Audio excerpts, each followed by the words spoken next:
ઝઘડિયાના વેલુ ગામ ખાતે નર્મદામાં ગેરકાયદેસર રેતી ખનન કરતા ઝડપાયેલા ઈસમોએ દંડની રકમ ન ભરતા ભૂસ્તર વિભાગની પોલીસમાં ફરિયાદ. ભૂસ્તર વિભાગ દ્વારા ગત જુલાઈ માસમાં ગેરકાયદેસર રેતી ખનન કરતા ઝડપાયેલા ઈસમોને ₹15.71 લાખનો દંડ કરવામાં આવ્યો હતો.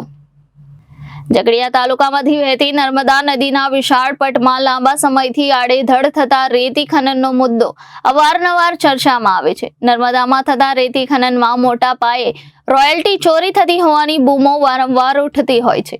ભરૂચ ભૂસ્તર વિભાગની ટીમ દ્વારા ગત જુલાઈની 8મી તારીખના રોજ રાતના 10:30 વાગ્યાના સમય દરમિયાન ઝઘડિયા તાલુકાના વેલુ ગામ નજીક નર્મદાના પટમાં આકસ્મિક તપાસ કરતા ઘટના સ્થળેથી રેતી ખનન કરતા મશીનો જોવા મળ્યા હતા. ઉપરાંત ત્યાં ખાલી હાલતમાં 5 ટ્રકો પણ જોવા મળતા ભૂસ્તર વિભાગે ટ્રકો બાબતે મશીન ઓપરેટરને પૂછતા જાણવા મળ્યું હતું કે આ ટ્રકો રેતી ભરવા માટે આવી હતી. ઘટના સ્થળે હાજર એક્સ્કેવેટર મશીનની બાજુમાં રેતીનું તાજું ખોદકામ થયું હોવાનું પણ જણાયું હતું. ભૂસ્તર વિભાગે મશીન ઓપરેટર પાસે આ બાબતના આધાર પુરાવા માંગતા તે રજૂ કરી શકેલ નથી. તેને લઈને કોઈ પણ જાતની સરકારી મંજૂરી વિના રેતીનું બિનઅધિકૃત ખોદકામ થયું હોવાનું સ્પષ્ટ બન્યું હતું.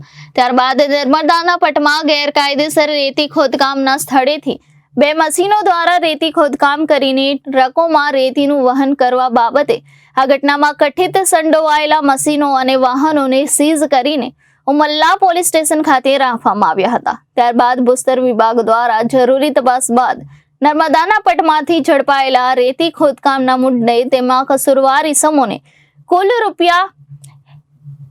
₹15,71,162નો દંડ ફટકારવામાં આવ્યો હતો. જોકે ઘટનાના કથિત જવાબદાર વ્યક્તિએ ભૂસ્તર વિભાગ દ્વારા ફટકારેલા દંડની રકમ ન ભરતા ભરૂચ ભૂસ્તર વિભાગ દ્વારા ગતરોજ તારીખ 17મીના રોજ ઘટના સ્થળે હાજર મળેલ મશીન ઓપરેટર ચિત્તરંજન જરીલાલ રામ મૂળ રહે બિહાર, અન્ય હિતાચી મશીનના ચાલક માલિક સારાભાઈ મેપાભાઈ ભરવાડ, ટ્રક માલિક રહે કીમ, જિલ્લો સુરત તેમજ પોલીસ તપાસ દરમિયાન જે કોઈના નામ બહાર આવે તે તમામ વિરુદ્ધ ઉમલ્લા પોલીસ મથકમાં ફરિયાદ લખાવી હતી.